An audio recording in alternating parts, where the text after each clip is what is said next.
of the truck, and that was it. So. Did you ever have leave back to Japan? No, I never did. I stayed my whole tour in Korea, and the only time I saw Japan was going over when we jumped ship, and when I was going home. Our ship was put into dry dock for 2 days. So the CO at Curry Barracks, or Curry in Japan, he said, well, I forget how many were coming home, but it was over 9 of probably 1,000 of us. He said, there's no way that I can hold you gentlemen in camp for 2 days. So I've granted you a 48-hour pass. You can go out and do what you want. I've made arrangements with the paymaster. If any of you have got any money, you can go to the paymaster, get paid, and enjoy your 2 days. But you better be back here by 1800 hours on such and such a day. Well, I went out and enjoyed myself for 2 days, and came back at the appropriate time. As a matter of fact, I think I was early, but at least I got back into camp. And after that, he closed the gates, or someone closed the gates, not him. I'm sure he had a sergeant close the gates. And anyone that tried to come in after that, they were absent without leave. And my good friend Ross Myers was one of those people that never got back in time. So the next day, while we were waiting for orders to either to get onto the trucks or buses that took us to the ship, here was all these people on the parade square, and there was about 80 of them, okay? And the commanding officer at Curry said, I warned you, gentlemen, that you would be back here, and you disobeyed my orders. I am awarding each and every one of you 90 days detention, Sergeant Major, march them away. And Ross Myers didn't come home with me. He spent 90 days in the U.S. military stockade. So I got paid back for the 14 days I served.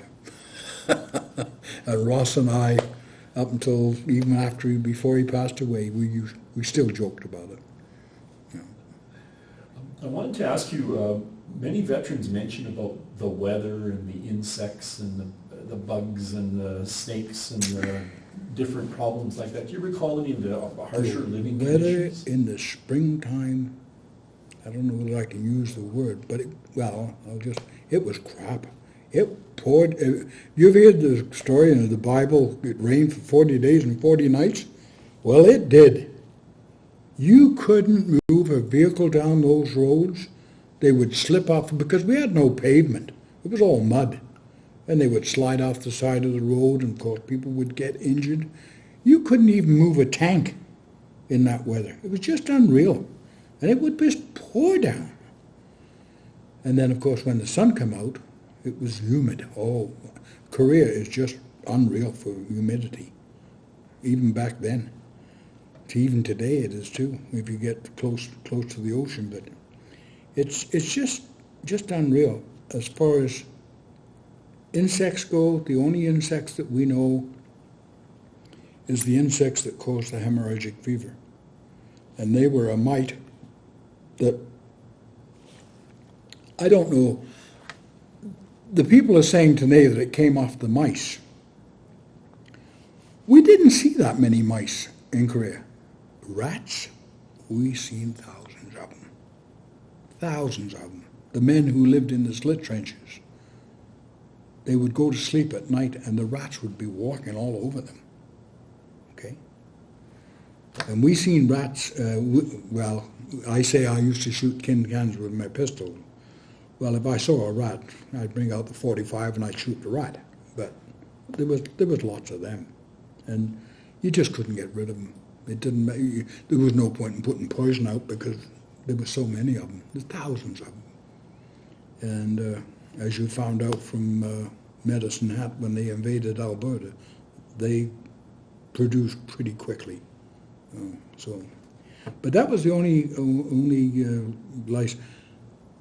It wasn't until after I came back, and I'm back in Canada, and I've been back, and I've attended many Korean conferences. And I was in, where the heck was I? In Ottawa, I think it was. And please don't quote me on, but I'm pretty sure it was Ottawa. And we went to a convention there, and there was 2 doctors there, and they were from the department. They were assigned by the Department of Veterans Affairs to come to our conference because they had some questions they wanted to ask. Because an Australian report had come out that all Korean veterans were suffering from cancer. So these 2 doctors were questioning the troops about cancer.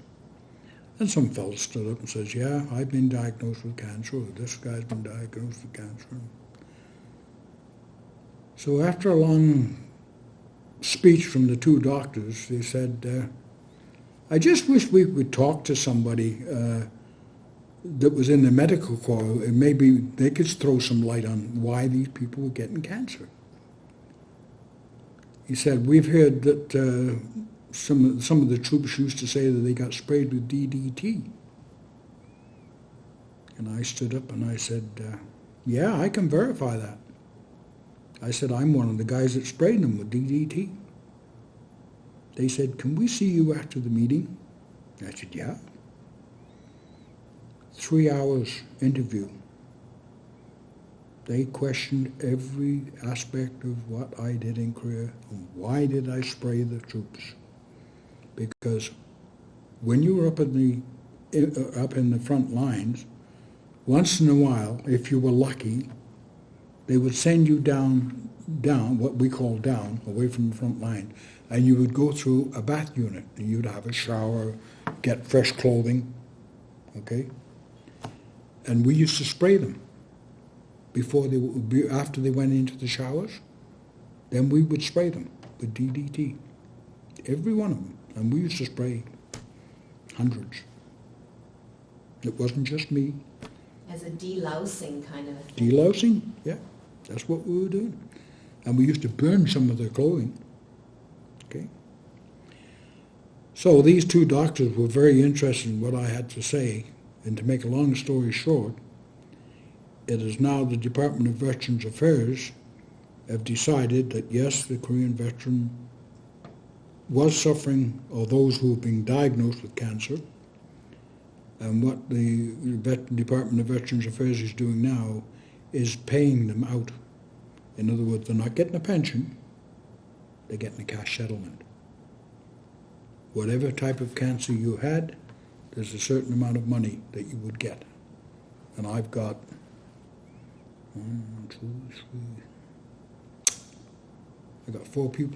5 people in my unit that got a cash settlement because of what I said at that meeting. And I'm pretty proud of that, you know. And what cash settlement they got, none of my business. I couldn't care less whether they got $1 or $800 or $1,000. It's none of my business. But I know they get them because I've had people say to me, thanks a lot, John. At least we got something out of it. And I've got people who've passed away. A very good friend of mine, Sir Levari, who was serving with me in Korea, he died of cancer 15 years ago. And unfortunately, they don't pay when someone has passed away prior to it's got to be about 11 years since I spoke to those doctors, easily. So it's taken that long to, for them to get everything going through the government and that, to do something about it. Was that like a powder form? No, it was spray. It was just Yeah. a liquid spray. Yeah, it was in a can, about so big, so round. And that's both on the individual soldier and on their clothes, or both? The clothing, some of the clothing we burnt, but some of the clothing was sprayed. But if they were, if you had holes in the pants and they were pretty well beaten up, that goes into that pile, we'll burn them. So you went into the shower unit as a Canadian, okay? And when you came out and got dressed, you could look like an Australian, because whatever clothing was available is what you put on. I can remember going back to the unit with an Australian hat, and he said, "What army do you think you're in?" They wouldn't let me wear the Australian hat. I had no head dress for quite a while. But that's the way it was, you know. Whatever was available when you went. They tried to dress as more American. It was more, because the equipment we had in Korea was mostly American equipment, because the Canadian Armed Forces didn't have any. For example, I think I mentioned at the beginning of my story, I went over to Korea with a .303 rifle, okay? They were taken away from us as medics. They were taken away from us. And we were given what they called American carbine, okay? It's about the size of a .22. It's very light. As a matter of fact, it was pretty handy when I had to go up the bowling alley, because you always had to take your rifle with you everywhere you went. And the carbine was handy because it was smaller and we could stick it in the side, so it was easy to get at, type of thing. Whereas the .303 was a monster, and whatever they did with them, I think they sent them up to the front line, most of them, because that's what the Canadians were using, was .303 rifles. Whereas the Americans had an automatic weapon. The carbine that we had was automatic. And the Chinese, from what I've been told from the veterans who were on the front line, the Chinese had what they called a burp gun, which fired 700 rounds a minute. It was a gun, about that long, and it had a big round cylinder on it. I've seen one.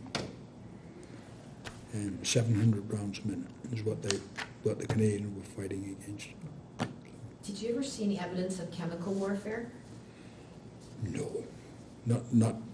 The only thing I saw was the planes used to fly overhead. When I was up with the CCP, the American pilots would fly over and they would drop A-bomb bombs on North Korea, and they were a bomb that when it hits the ground breaks out into big flames. So that was, if you want to call that chemical warfare, that would be about it. So John, we just wanted to go back and revisit maybe a little bit of the combat casualty situation. So say if there was attacks going on and you're receiving those wounded soldiers, what would your role might be? So could you comment on that? Mm-hmm. Well, the wounds could be anywhere from chest wound, leg wounds, arms got shot up, amputations, some shot in the head. Of course, those usually shot in the head were usually deceased.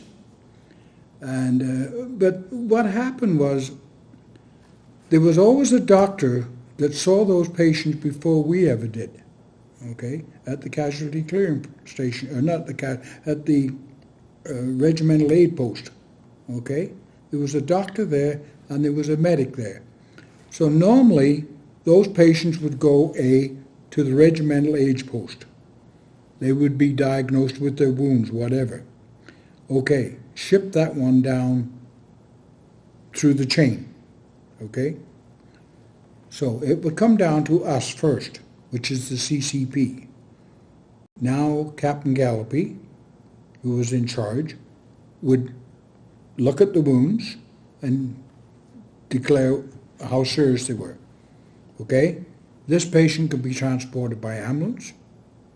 This patient can go to the Norwegian MASH. This patient can go down to Seoul. I want this patient to go to the Norwegian MASH by helicopter. This man can go by ambulance with 4 other patients, because the ambulances, the box ambulance carried 4 patients. Okay, so they just wouldn't send one box ambulance with 1 patient. They would make sure that it was full before it left us to go down. Now, once they left us at the CCP, sometimes, quite often, there would be a medic with that ambulance, okay? So if he was having any trouble with any of those patients, he can always drop into the field ambulance, where there was other doctors, okay? And if necessarily, they could be taken out of that ambulance. The field ambulance could call in a helicopter and have that guy flown off to Seoul or wherever, okay? So it was a matter of, it was a chain of events that took place, okay?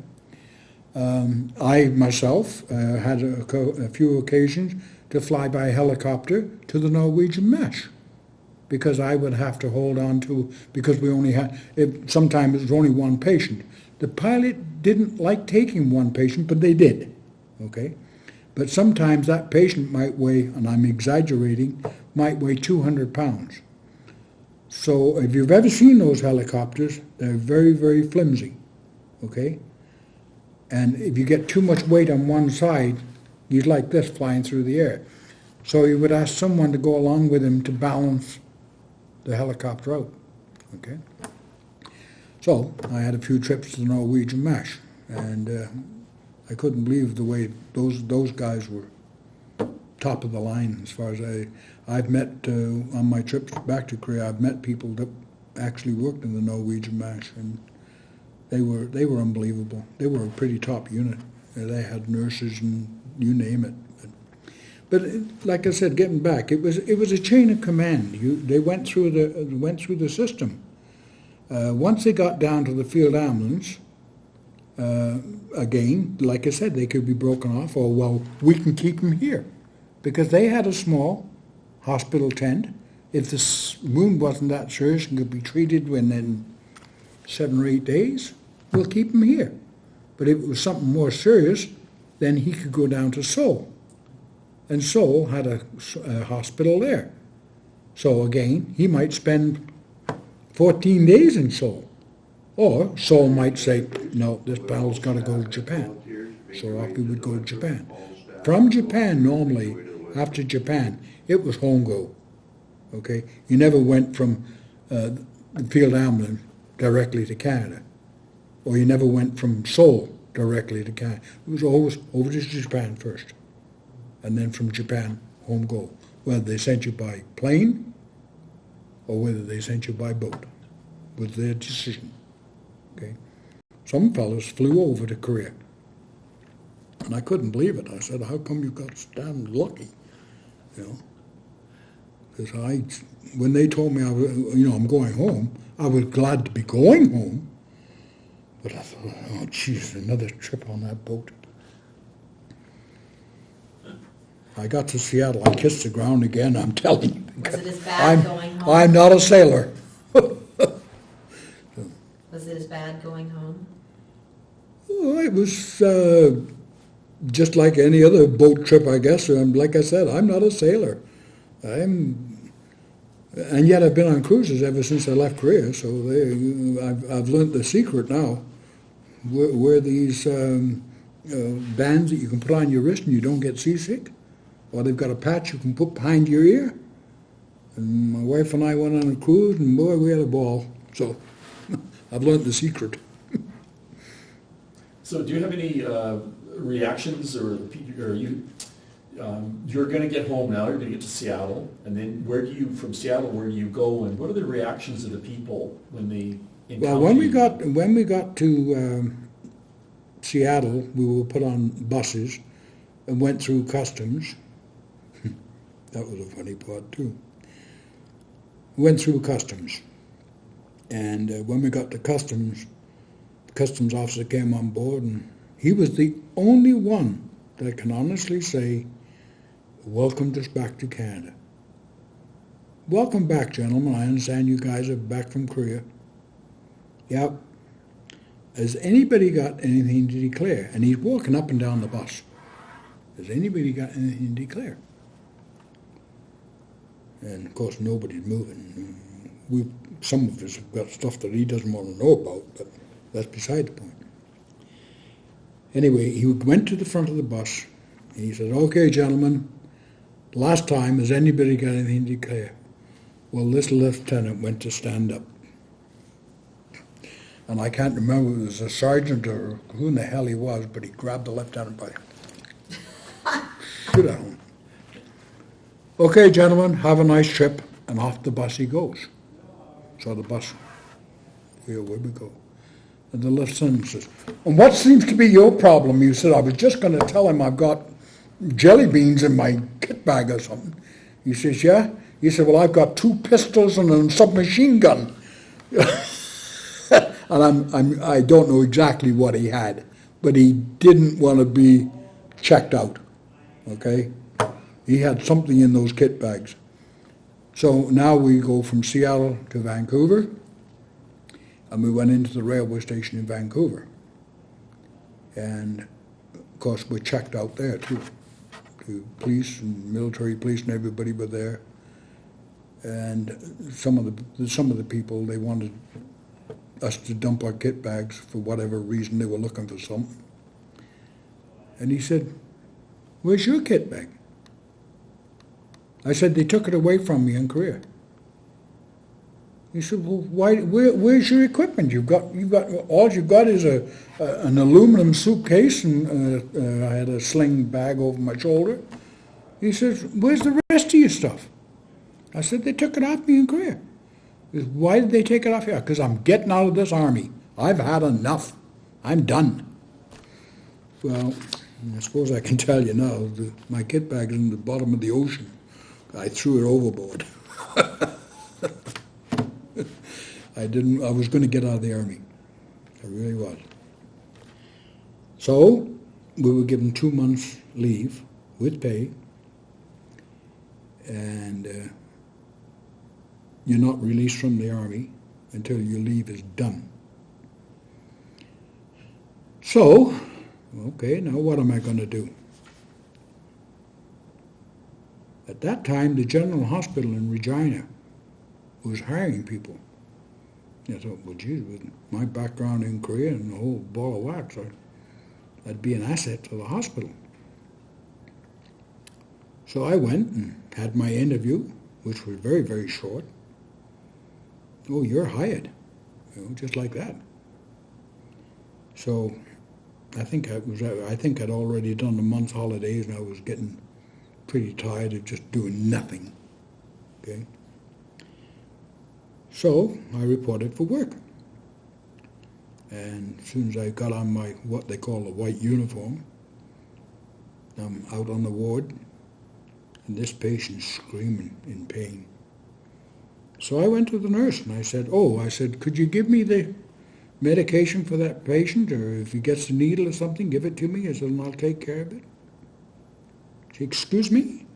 She says, you don't give out medications. She says, and you don't give needles. She says, your job is to bathe them, give them a urinal or a bedpan, and look after them. That's it. I said, excuse me? She repeated herself. I said, have a nice day. I was in the General Hospital for maybe an hour and a half. Great. Come to the front desk, please. Great. I told them to take the job and stick it where the sun don't shine. Went back to the personnel depot. I said, have you processed my release yet? They said, no, we don't do that until after your leave is over. But I understand you're getting out. I said, no, I'm not. I said, I'm staying in. So I said, you can find me a posting. So after my holidays were over, they posted me to Charlotte, Manitoba. And I worked in the hospital there. And I was there for, that would be April, May. I was there May and June. I was there for May and June. And the CO called me in. He said, we're sending you to Winnipeg. Okay, sir. What am I going to be doing in Winnipeg?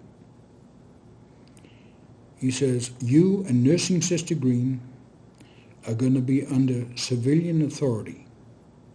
We're going to send you to the polio hospital in Winnipeg. Because at that time, the polio epidemic was just going rampant. So that's where Nursing Sister Green and I went, just the two of us. And I was the first military person to work under civilian authority at the hospital, along with Nursing Sister Green. And the doctor, Dr. Hilders, I think his name was, he said, it's really nice to have you people. He said, boy, he said, I couldn't ask for two better qualified people to work with me, because they didn't have to tell us what to do. We knew what to do. After a short instruction, you've got people in beds suffering from polio, paralyzed. You've got people in iron lungs. You've got women giving birth to babies in iron lungs. Okay? And the babies, of course, once they're delivered, they're whipped off to the children's hospital. So Nursing Sister Green and myself said, well, about the only thing to do is phone somebody in authority. She said, phone Shiloh if you have to, and maybe they can send some more people up. So, in the meantime, I'm looking for a place to live. Nursing Sister Green was living with her parents because they lived in Winnipeg, so she was fortunate to go home at nighttime, or when we went home, because we were putting in 12 and 14-hour shifts at that time. And so I was out looking for accommodations. In the meantime, I was living in a hotel. Okay, so when I had spare time, I would go out, look in the newspaper, find a place close to the hospital. And the people used to say, well, what are you doing? I said, oh, I'm working at the King George Hospital. And they just slammed the door in our face. They didn't want no polio people living in their home. So finally, Dr. Hildy's, he had a big house on the property. So he had a moving truck come in, take all his personal belongings out of the house, and sent them to a moving company. Got in touch with the military, and had the military deliver some cots and mattresses and sheets and blankets. And we set them up, and of course they sent me 16 people and told me I'm in charge of these people. And I'm a buck private. Okay? My good friend George Stagg. I said, oh, well, George, you're going to be working the midnight shift. You can't tell me what to do. He says, you're a private. I said, there's the truck. You may as well get on it, because I've been put in charge of you people, whether you like it or not. That's my job. Well, that's not fair for a private telling a private what to do. I said, well, that's the way it is. So, make a long story short, they all worked pretty good and pretty hard. So we were there for 6 months, working in the polio hospital. And then, of course, we came back to Shiloh after that. Went into the coffee room to have coffee. And I said, oh, geez, who's the new chick? Oh, don't even talk to her, she said. She's a stuck-up. She doesn't talk to nobody. And this was a very attractive young lady. And John is not going to take no for an answer. So I took an orange off the cook and went down to where she worked. And I said, hi, my name's John. I said, would you like an orange? Yeah, that'd be very nice, thank you. I said, what's your name? And she said, Lorraine. Make a long story short, we've been married 59 years. And that's how I met my wife.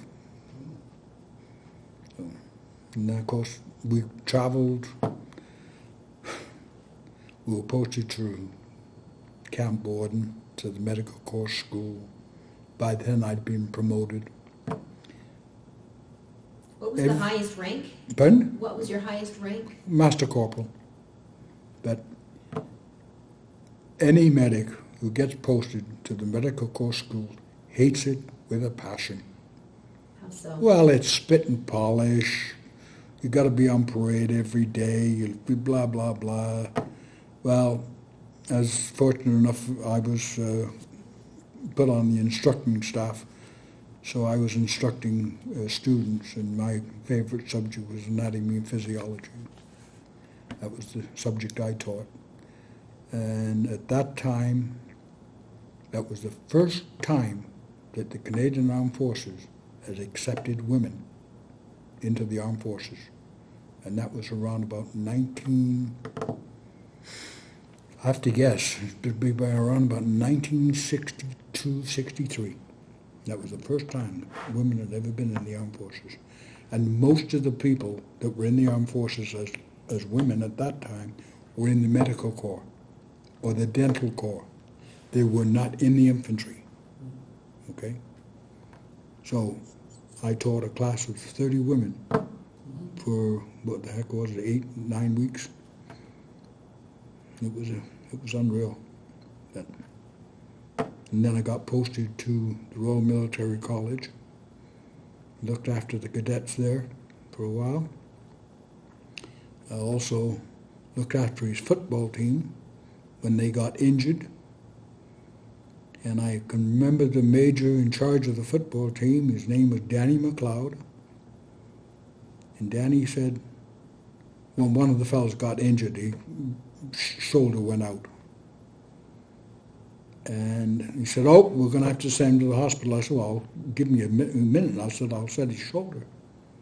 He said, what? I said, I'll set his shoulder for you. So I set his shoulder. And then, of course, we sent him up to the Kingston Military Hospital to be looked at and x-rayed and that. And he said, thank God they've sent me a medic who knows something. So I ended up taping his football team for his ankles and hands and wrists and elbows and shoulders and you name it. And then I left Kingston. Where the heck did I go from Kingston? Oh, back to Calgary. And then from Calgary to Chilliwack. And from Chilliwack, released from Canadian Armed Forces. There was one little stench that I'm not telling you about is in my military career. I served with what they call the Airborne Medical Platoon. There was only 32 of us, okay? We had a commanding officer, and we were a unit by ourselves. We weren't responsible to anybody except our commanding officer. And of course, we were stationed in Camp Borden. And I was with the Airborne Platoon for I think about 5 years, I guess, something like that. And of course, our CO was always jump happy. He would have a friend in the Air Force who would come into Downsview and phone him up and say, oh, hi, I'm back in town. What are you doing for the night for supper, blah, blah, blah. Oh, nothing. Well, what are you flying, by the way? Oh, I got a boxcar. Oh, geez, how long are you going to be in Toronto? Oh, I'm going to be here for 3 or 4 days. Geez, any chance we could have a jump? Yeah, if you want to come up, bring the boys and go out and have a jump.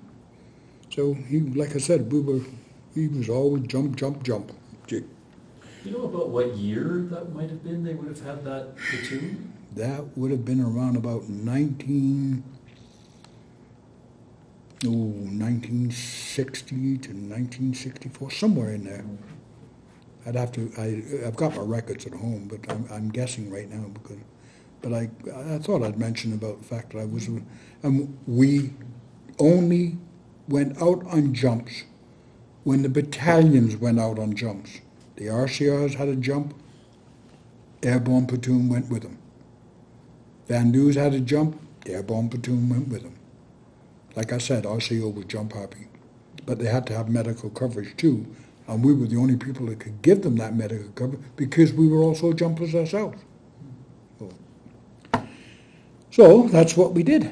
We covered all 3 battalions. When they jumped, we jumped. I had the opportunity to jump up in the Yukon with the 101st Airborne. They have a different style of jumping than we do. They went out of planes, and when they hit the ground, I think they had something like around about 60 casualties, and we had 2. They jumped out of their planes, we jumped out of our planes, we hit the ground and did what we did, and they did what they did, but they had casualties coming out of their ears, and we only had 2. They go out of the plane faster than we do. Okay? Like we count 1,000, 2,000, we're gone. 1,000, 2,000, we're gone. So there's a space between the jumpers when we go. We just don't jump right on top of the other guy. But the Americans, they seem to do that. So could you tell us a bit about your involvement in the Korean Veterans Association and that history a bit? Let's see, I have to think back. I joined the Korean Veterans Association in 1992. And Unit 54 is the senior unit in this city. There are 2 units in this city, Unit 54 and Unit 72.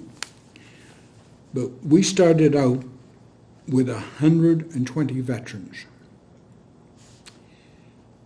And right now I have got,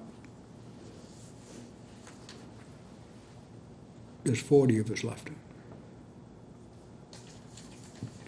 And I have been the president of that unit for 15 years. Nobody else wants the job. Basically what they've done is they've made me lifetime president because I know the scoop, I know the score. We're invited by the Korean community quite often, and I'm involved with the Korean community, and it's just been ongoing. But like I'm telling the Korean community, well, as a matter of fact, they've invited us again this year out to a function. And how many people do you think will come, John? And I have to tell them, well, maybe 15 if you're lucky, because the rest of them are either in nursing homes, in hospitals, or at home and can't get out. If we hold a function right now, we're lucky if we get 15, 20. And I'm the baby. Most of the people in the unit are up in their 80s. I'm surprised when I talk. Well, come on, Ken, you get along like I've got arthritis. And Ken, who was with the Queen's Own Rifles, Ken Barrett, and he's in pretty good shape. And I'd say, oh, come on, you can't be 83. He said, trust me, John, I'm 83. You know, I'm just coming up 79. Yeah, you're the young guy. Quite a bit younger. Yeah. George Stagg, he's 85. Ross Myers, he died. He was 83. Cyril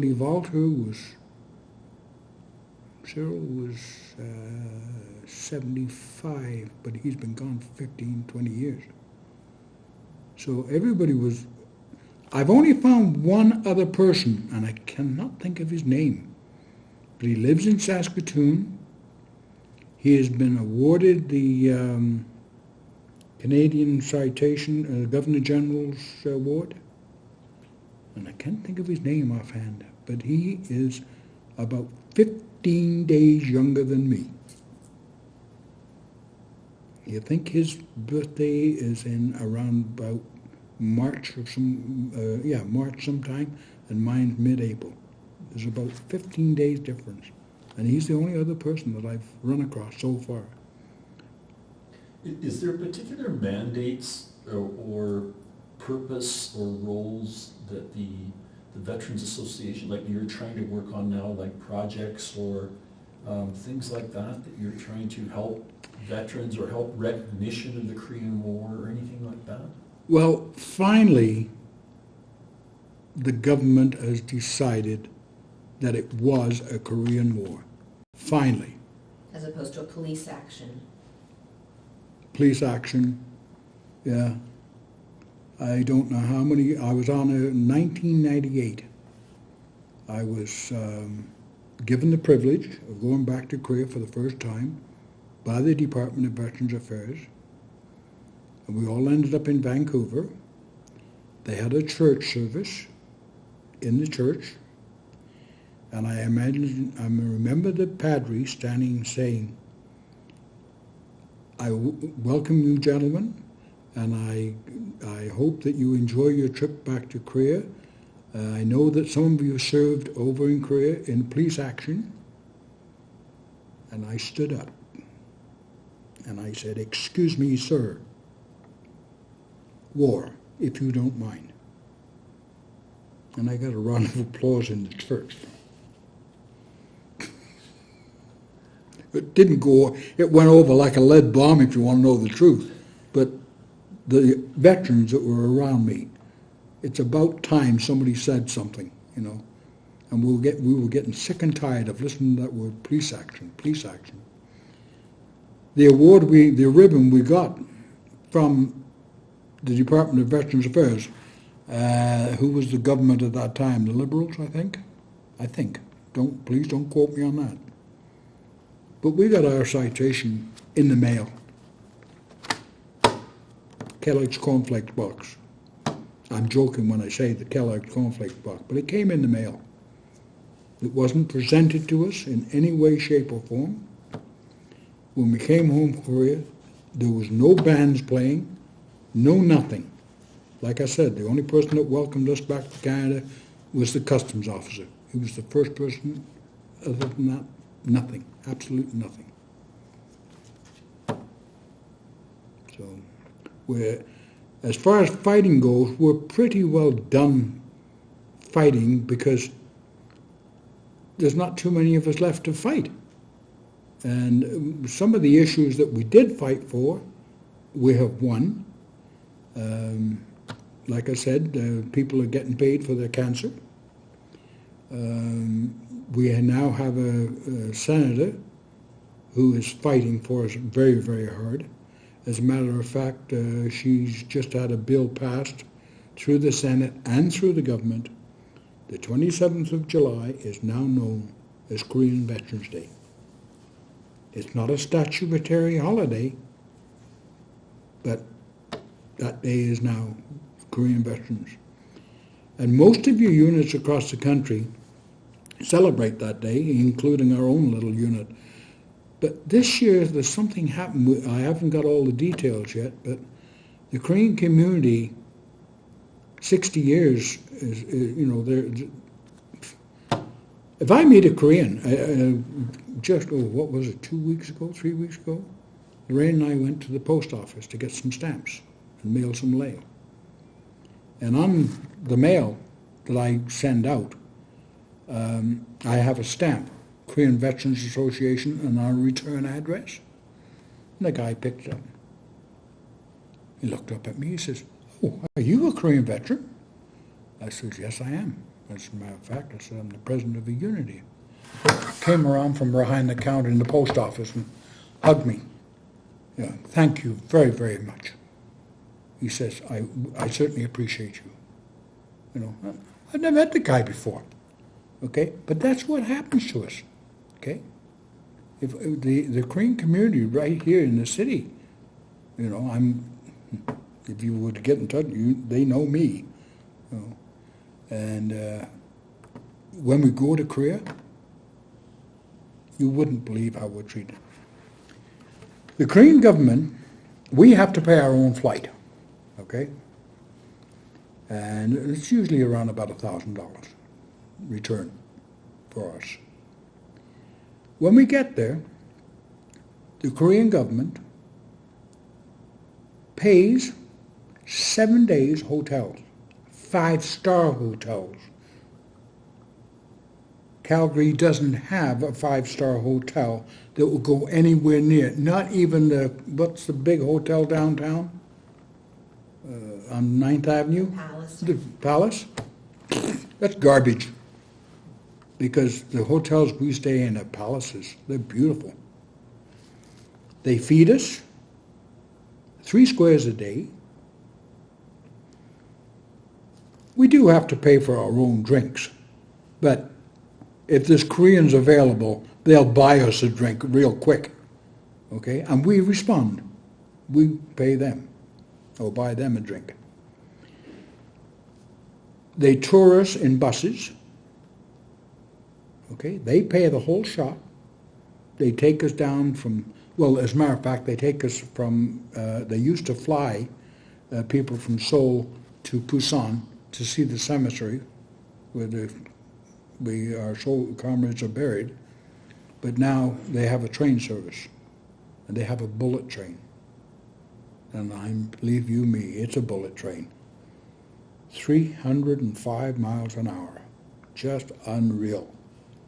Okay? And here's our government saying, well, I think we should look into this bullet train. Be about time if they got one to go from Vancouver to Halifax, but they're just, and then of course the different places we go in Korea, we're welcomed everywhere we go. Everywhere we go. We go to the museum. They've got a museum there with, I'm sorry, I don't want to be disrespectful, but this museum would fit in one corner of it and it would look sick compared to their museum. They have got, I think they've got, if I recall, I think 3 or 4 levels.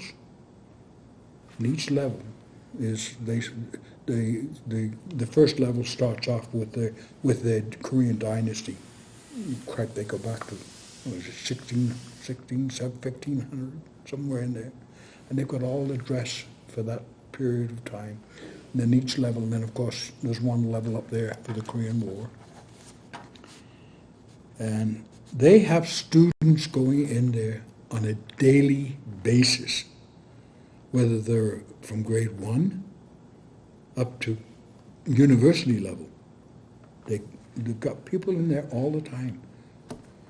And quite often when we go there, as a matter of fact, if my wife was here, she'd verify, she was just astounded.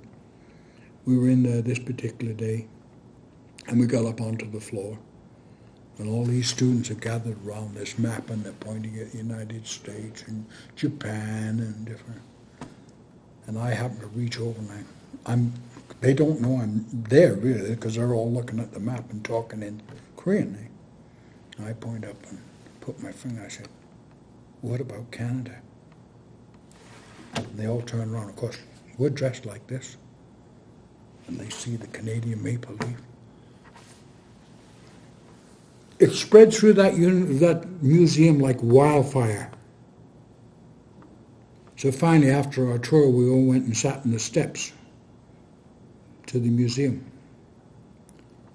And down below is a great big area. There's no cars allowed. It's just an area where they can gather the school children. I'm talking school children.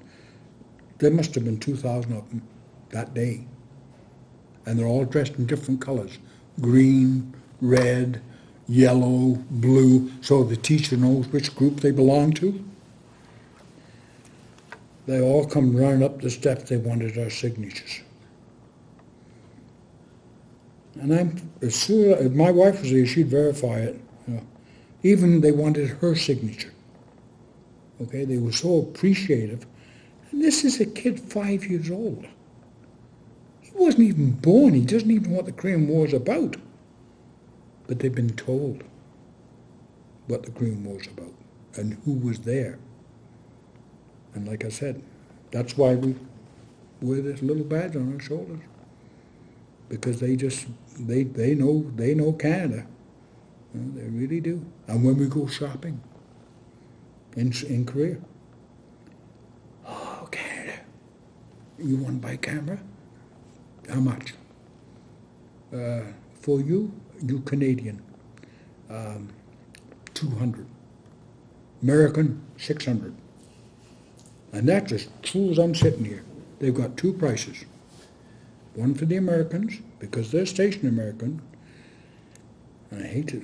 Is the camera still going? Because they really don't like the Americans. Okay? I wouldn't say they dislike them, but I don't think they really want them in their country, but the Americans are there. And for a good reason, they're there. Okay? Because if North Korea ever did it, at least they've got people on the ground to do something about it. Not like when they had to ship the troops over there. They're there now. But yeah, there's two prices when you go shopping. One for the Americans and one for the Canadians. I went back. I brought my wife home. On one of the trips when my wife wasn't with me, I brought her back a jewelry box. About that long, about that wide. It's musical. When I first went in there, they wanted $450 for it. And I kept on saying no. Every day I'd go back and you see, you buy? Nope, too much money. Walk away. I can't remember what day it was, but it was about the fifth day I was downtown because I used to take I was also the revisit coordinator for Canada for 5 years, and I used to take troops back every April for 5 years. And I'd take as much as 30, 35 veterans back to Korea. So I was in charge.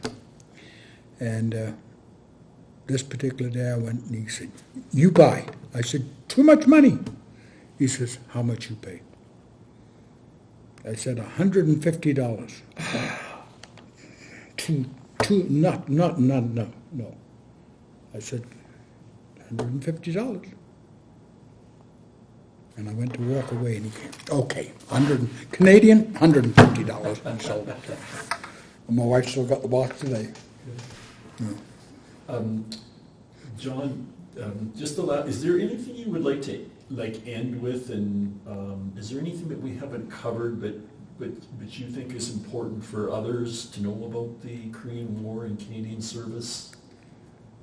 Well, there's out of the 26,865 troops that went over there, I would hope that we will be remembered for what we did to a country that we knew nothing about. We didn't even know they existed.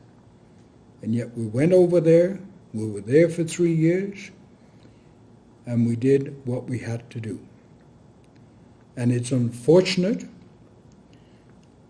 that the President of the United States told MacArthur to come back because he was right up to the Manchurian border with these U.S. troops, and the U.S. President pulled him back to the 38th parallel. So now we have North and South Korea. Okay? South Korea is very, very prosperous. North Korea basically is just the way we left it. There's nothing. They've got a village just across from Panmunjom, plays music every day. They got people working in the fields saying, and they've got false buildings. You look at the village and you think it's a real village. Well, it's not. Just a movie front is what it is. Okay? They used to have a loudspeaker there. They quit doing that, but there used to be a loudspeaker there, the propaganda thing, but they don't do that anymore. But I would like the Canadians to remember that the Canadians were in a Korean War and not a conflict or a police action. Okay? And there was a lot of men, 516 that didn't make it. So that's what I hope that the Canadians will remember. I know they seem to remember on 11th of November, oh, you are a Korean veteran? No, we didn't know about you. Well, as time goes on, I hope they will remember the Korean veteran because we did serve a purpose. So. Well, on behalf of the museums, we want to thank you for first your service and also for this fantastic interview that we have now and as a history record that other people can use now to learn.